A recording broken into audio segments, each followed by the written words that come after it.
કેશવ પ્રસાદ મૌર્યએ ગૃહ વિભાગના અધિકારીઓની બેઠક બોલાવી અને આ બેઠકની અંદર ડીજીપી સહિતના અધિકારીઓએ ભાગ લીધો અને કેશવ પ્રસાદ મૌર્યએ કેટલાક નિર્ણયો પણ લઈ લીધા.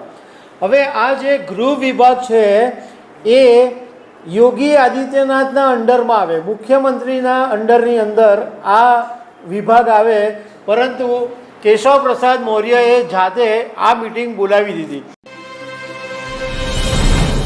નમસ્કાર દર્શક મિત્રો, ઉત્તર પ્રદેશના મુખ્યમંત્રી યોગી આદિત્યનાથની દિલ્હીમાં પ્રધાનમંત્રી નરેન્દ્ર મોદી, જેપી નડ્ડા, અમિત શાહ એ બધા નેતાઓ સાથેની મિટિંગ પછી એવું માનવામાં આવતું હતું કે ઉત્તર પ્રદેશનું રાજકારણ હવે ઠારે પડી જશે, બધું સમૂહસૂત્રું થઈ જશે.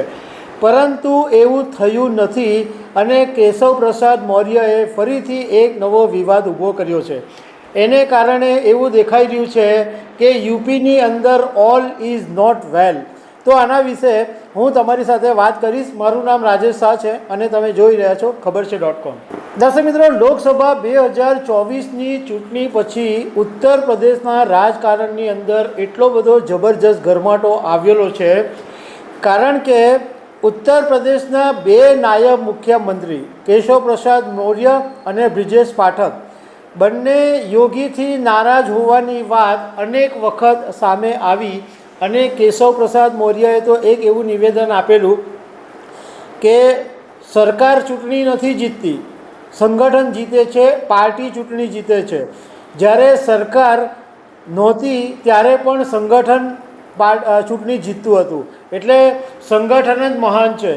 ત્યારથી આ વિવાદ શરૂ થયો હતો અને કેશવ પ્રસાદ મૌર્ય અને બ્રજેશ પાઠક પહેલાં દિલ્હીમાં જેપી નડ્ડા, અમિત શાહને મળી ચૂક્યા હતા અને તાજેતરની અંદર યોગી આદિત્યનાથની પણ પ્રધાનમંત્રી નરેન્દ્ર મોદી અને અમિત શાહની સાથે મિટિંગ થઈ અને કેશવ પ્રસાદ મૌર્ય, બ્રજેશ પાઠક અને યોગી આદિત્યનાથ જ્યારે એક મંચ પર આવ્યા ત્યારે બધાને એમ લાગ્યું કે હાસ હવે ઉત્તર પ્રદેશનું રાજકારણમાં બધું ઠરી ગયું છે, બધું એકદમ સમૂહસૂત્રું થઈ ગયું છે.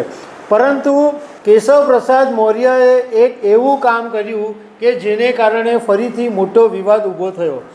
કેશવ પ્રસાદ મૌર્યએ ગૃહ વિભાગના અધિકારીઓની બેઠક બોલાવી અને આ બેઠકની અંદર ડીજીપી સહિતના અધિકારીઓએ ભાગ લીધો અને કેશવ પ્રસાદ મૌર્યએ કેટલાક નિર્ણયો પણ લઈ લીધા.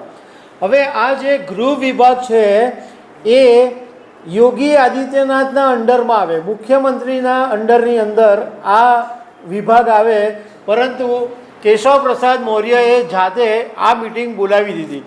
એટલું જ નહીં, કેશવ પ્રસાદ મૌર્યએ જ્યારે આ પોલીસ અધિકારીઓની સાથે બેઠક કરી, એનું સોશિયલ મીડિયા ઉપર જ્યારે ટ્વીટ કર્યું તો બધાને ટેગ કર્યા, જેપી નડ્ડાને ટેગ કર્યા, પ્રધાનમંત્રી નરેન્દ્ર મોદીને ટેગ કર્યા, અમિત શાહને ટેગ કર્યા, પરંતુ યોગી આદિત્યનાથને ટેગ નહીં કર્યા.